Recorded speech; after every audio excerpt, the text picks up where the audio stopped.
Hi! In front of me is HUAWEI MediaPad T5, and today I would like to show you how you can remove Google search bar from home screen.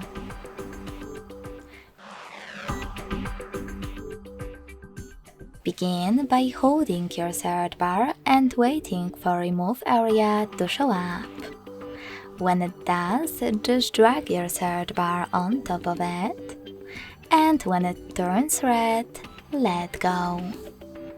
As you can see, after that, my search bar was successfully deleted from main screen. Thanks so much for watching. If you enjoyed this video, don't forget to leave a like, comment and subscribe. Bye!